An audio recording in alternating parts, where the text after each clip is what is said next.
Yeah, it is. It's the worst thing. It's the worst thing I've seen professionals do, not only in my lifetime. I've studied atrocity for 40 years. I've never seen anything worse than what's happening right now. And that includes the sorts of things that were done in the camps in Germany.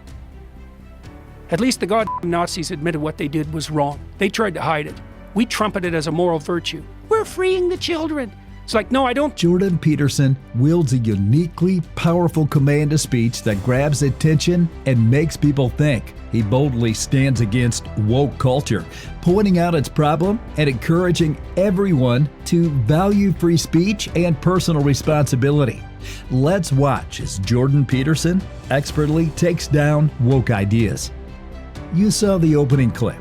A particularly powerful moment where Jordan Peterson condemned today's woke culture with raw honesty, calling it the worst he'd ever seen, comparing it even to Nazi atrocities. He argued that, unlike then, today's society proudly flaunts actions as moral, refusing to see their harm. It was a profound cultural critique. In another moment from the JRE podcast, Jordan Peterson called out the dishonesty he believes is rampant in modern psychology regarding gender issues. He shared that even psychologists misled parents with a lie that refusing to transition a child increases suicide risk, something Peterson insisted no truly educated psychologist would say. He argued that gender dysphoria often makes deeper struggles, like anxiety and depression, which need addressing first. Peterson claimed the field embraces a dangerous lie by focusing only on transition without examining these underlying issues. His words struck at the heart of what he sees as a moral failure in today's woke culture. A malevolent, vicious, and destructive lie. Everything about it's a lie. You know, Musk revealed the other day that the professionals that were interacting with him in regard to his transitioning son told him that if he didn't abide by their dictates, that his son was much more likely to commit suicide. That's a lie. No one who's educated as a psychologist believes that to be true. No one. At minimum, if you're educated, what you understand is that underneath gender dysphoria is something more substantial, which is a proclivity towards depression and anxiety. If you're depressed and anxious, you have a higher risk of suicide. You have to account for that before you attribute any of the remainder to gender dysphoria as such. And everyone who's a psychologist also understands that body-focused discomfort for women at puberty is normative. He further criticized woke media by fiercely condemning the current handling of youth gender transitions, calling it a new level of atrocity. He argued it was the worst harm he had seen from professionals, even comparing it to historical horrors. To Peterson, rushing children into irreversible treatments is a tragic, unforgettable evil. It's the worst thing I've seen professionals do, not only in my lifetime. I've studied atrocity for 40 years. I've never seen anything worse than what's happening right now. And that includes the sorts of things that were done in the camps in Germany. At least the goddamn Nazis admitted what they did was wrong. They tried to hide it. We trumpet it as a moral virtue. We're freeing the children.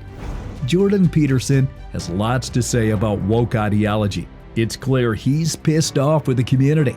In a powerful speech, Jordan Peterson called out the disheartening message young people often receive from modern education, that humanity is corrupt, ambition is selfish, and the world is doomed unless they suppress themselves. He recounted a moment when a professor bragged about his environmentally ethical choices, telling students that limiting themselves and their future children was the most virtuous path. Peterson found this deeply harmful, especially for young people eager to contribute meaningful to society. To him, encouraging youth to abandon their ambitions or see themselves as burdens to the planet is a tragedy. Passionately, he urged students to reject this narrative.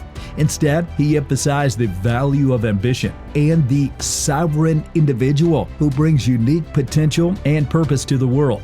To Peterson, crushing young people's hopes in the name of ethics is the real threat, a misguided ideology that risks demoralizing an entire generation.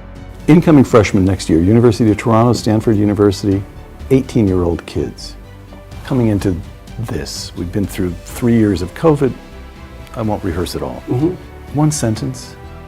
What would you say to them as they begin university at the age of 18 or 19? What's the restorative, the redemptive sentence? What should they do? Don't be thinking your ambition is corrupt. You know, because that's part of the message now. Human beings, we're a cancer on the planet. We're headed for an environmental apocalypse. The entire historical structure is nothing but atrocity, etc., etc. Anyone with any ethical aim whatsoever is just going to pull back. You don't want to manifest any ambition, support the patriarchal structure, exploit the environment. You've got to crush yourself down. You shouldn't even have any children. It's like, no. There's no excuse for that. There's zero excuse for that. I saw a professor at an event, something like this. He came out and trumpeted this bloody, environmentally friendly house he built. And, you know, fair enough, man. It was a pretty interesting house, but not everybody had the $4 million that it took him to build it. And I'm not criticizing his money even. It's like, he's had some money. Good for him. He built a house. Okay. But then to trumpet that as a moral virtue, well, you're pushing it there. And then he came out to all the kids and he said, you know, my wife and I decided that we were only going to have one child. And I think that's one of the most ethical things we could have possibly done. And I would strongly encourage you to do the same.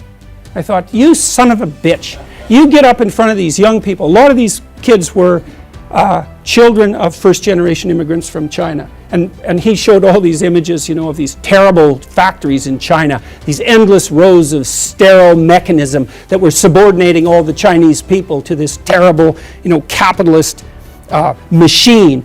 And I thought, you don't understand. Half the audience is looking at those factories and thinking, that's a hell of a lot better than struggling through the mud under Mao, buddy. And so, I don't know where he thought he was, but to come out in front of all those kids and basically tell them that the whole human enterprise is so goddamn corrupt that the best thing they could possibly do is limit their multiplication, and to think of himself as a scholar and an educator was just, I did say something, by the way. It was rather uncomfortable, and he stomped off the stage. But that's no message for young people.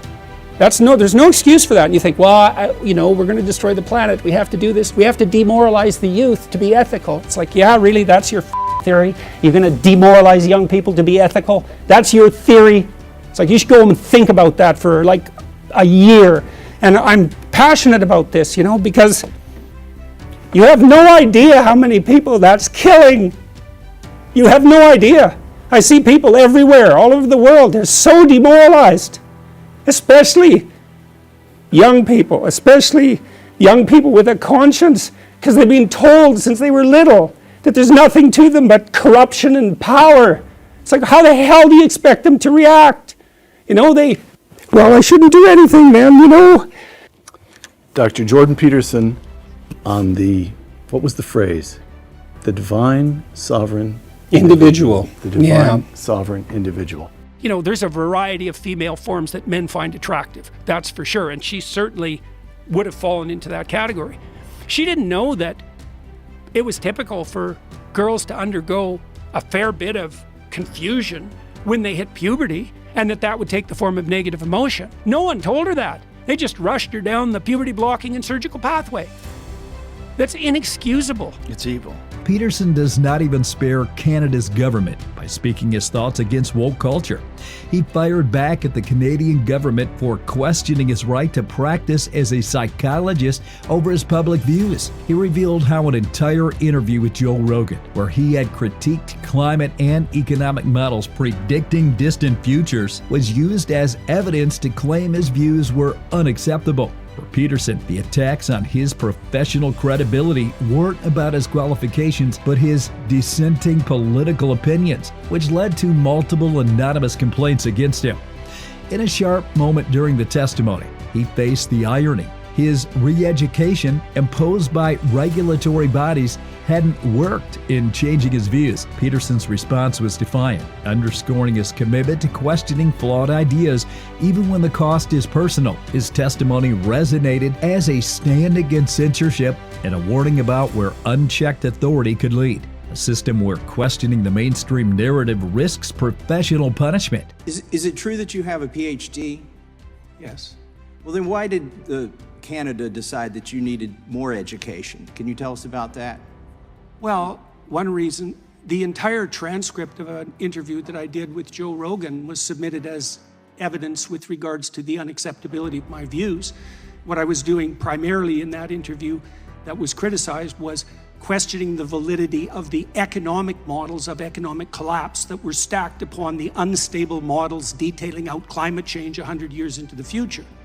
That was deemed in Canada sufficient to proceed with complaints against me with regards to my professional competence to serve as a licensed psychologist. That was only one of many anonymous complaints that were fostered directly in relation to my political views.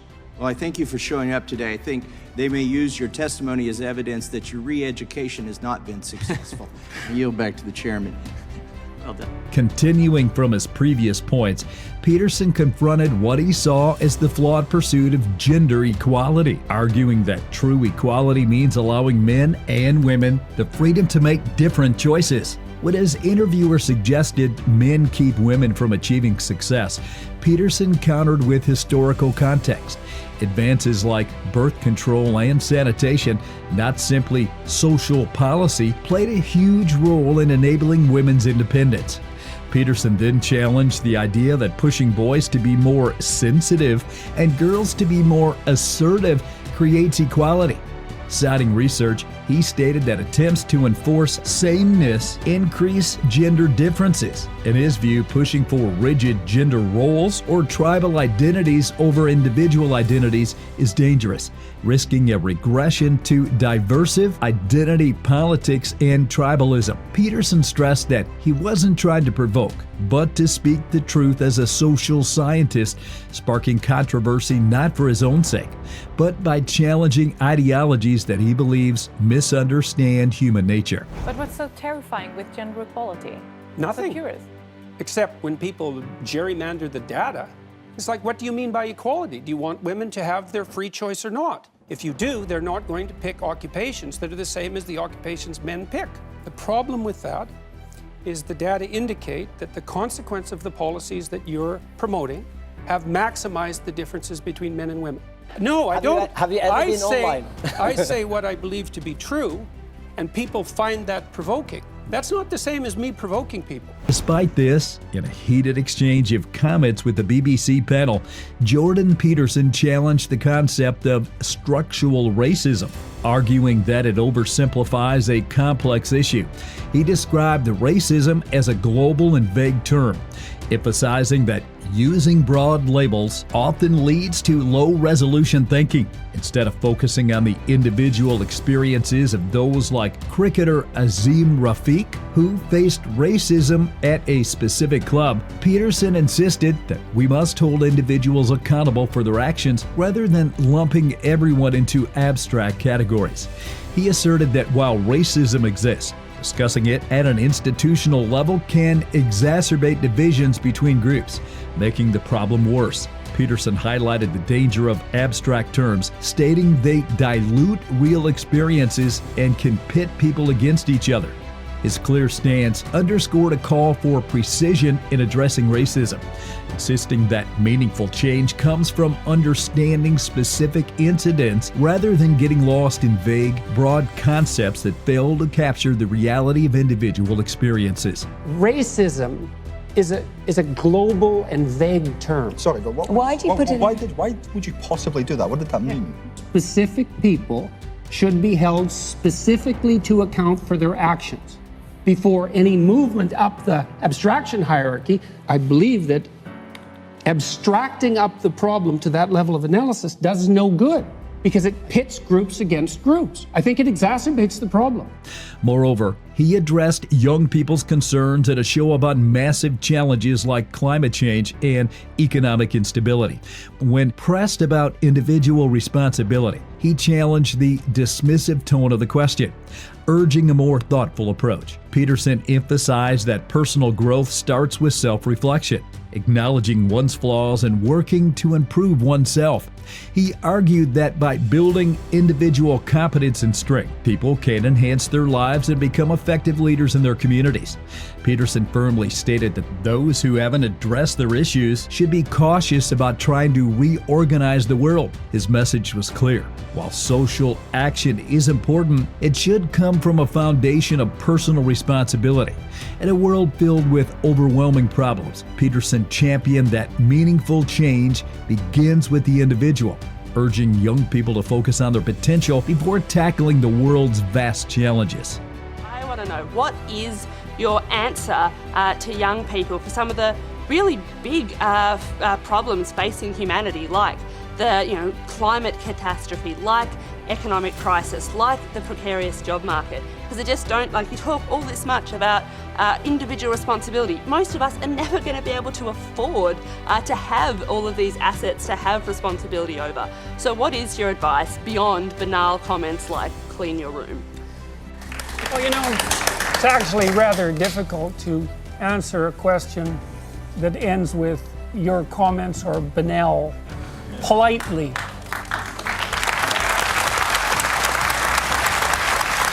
So, I would consider that more of an opinionated personal and political statement than actually a question.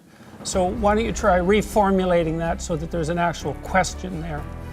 By his critique remarks, it's obvious that Jordan is not happy with woke ideologies. He argues that many people adopt radical, oversimplified worldviews, often fueled by resentment and nurtured by educators prioritizing ideology over critical thinking. Peterson highlighted how these individuals parade their perceived moral superiority, seeking validation in public displays of outrage rather than engaging in meaningful dialogue.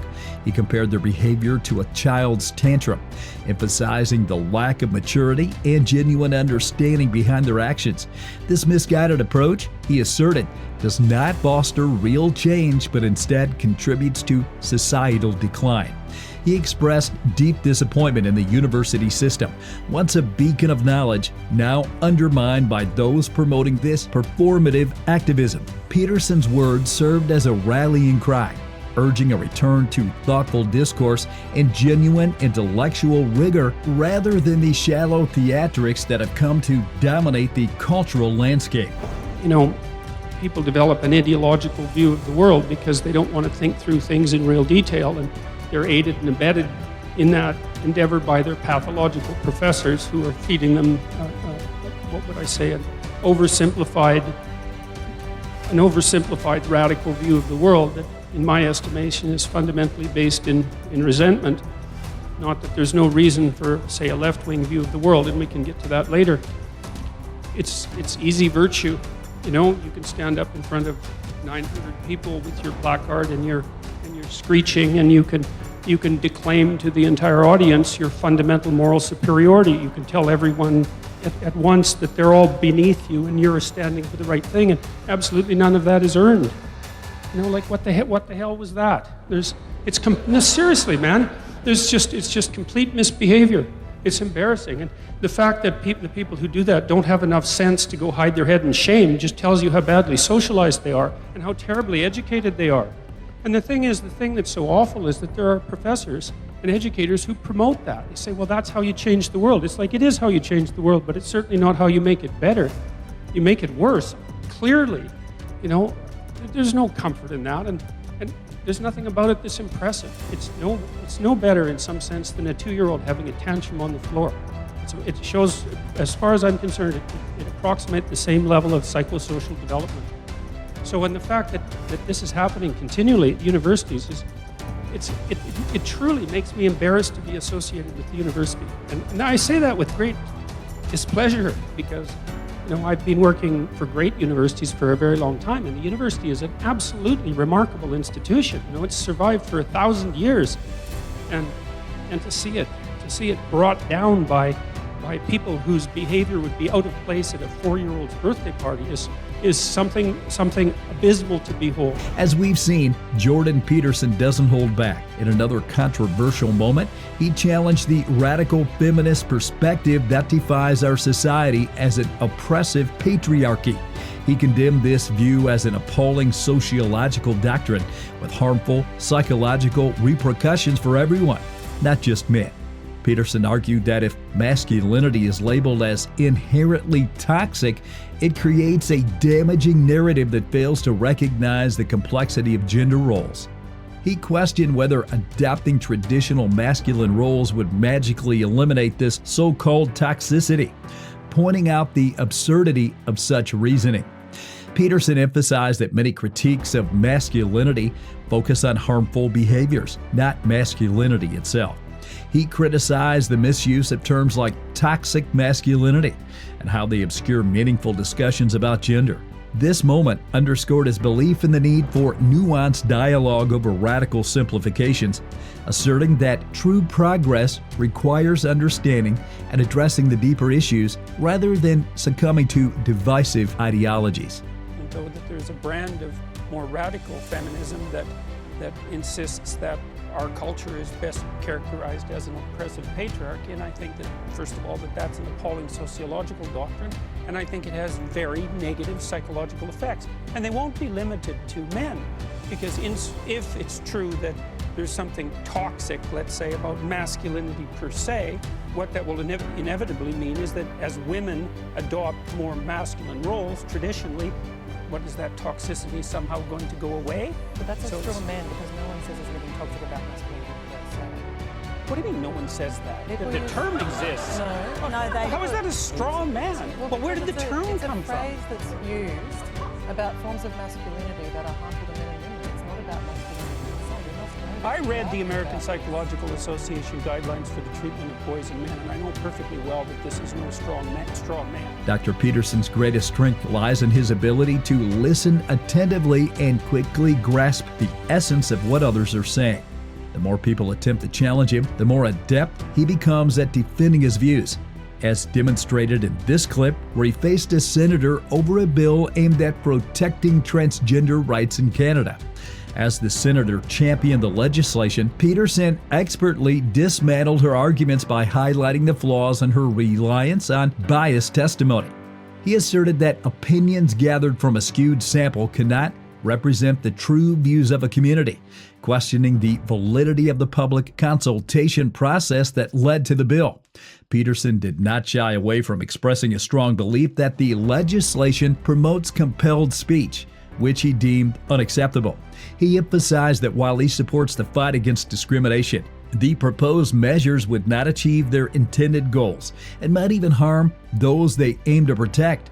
In this powerful moment, he showcased Peterson's unwavering commitment to free speech and thoughtful discourse, challenging the oversimplified narratives of woke culture with sharp logic and a demand for genuine evidence.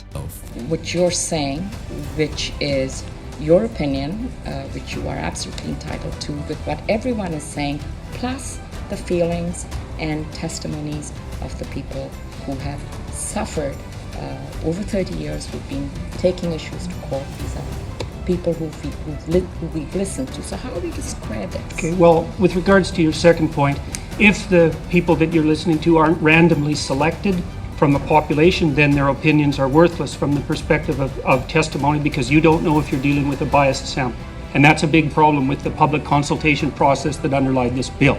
And you can not appreciate that if you'd like, but it's standard practice in any polling institution or any body that's attempting to extract a genuine opinion out of a so-called community of people. And if that isn't followed, then you can't tell if the information that you're receiving is biased. And this, with regards to your first point, what exactly are all those people who aren't thinking the same way as me saying? You said that there's a bunch of them and a bunch of groups, but you never said what they're saying precisely. Well, I think our chair would rule me out of order if I proceeded. No, you're fine. To read out what they're all saying. But in general, they say they oppose discrimination and harassment because of gender identity and gender expression. And then there's 3 pages, which I can share with you. I oppose discrimination against gender identity and gender expression. That's not the point. The point is the specifics of the legislation that surrounds it and the insistence that people will have to use compelled speech. That's what I'm objecting to.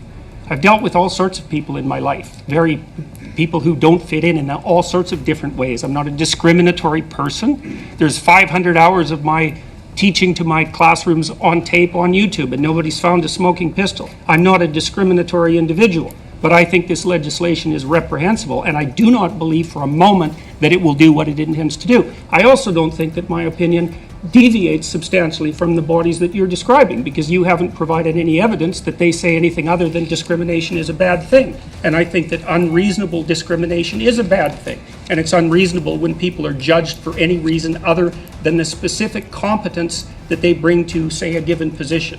It's not in anyone's best interest that that occurs. But I don't think that you've demonstrated in the least that the opinions that I'm putting forward exist in opposition to the standard practices, of my particular discipline.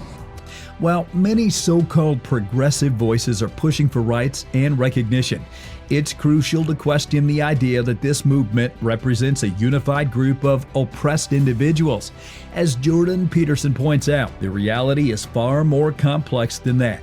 Recognizing the diversity within these communities is essential for genuine progress. It's time to move beyond oversimplified narratives and embrace the intricate truths that define us all.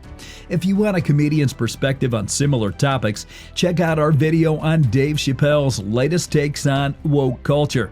And tell us what you think about Jordan Peterson's views on woke media in the comments below.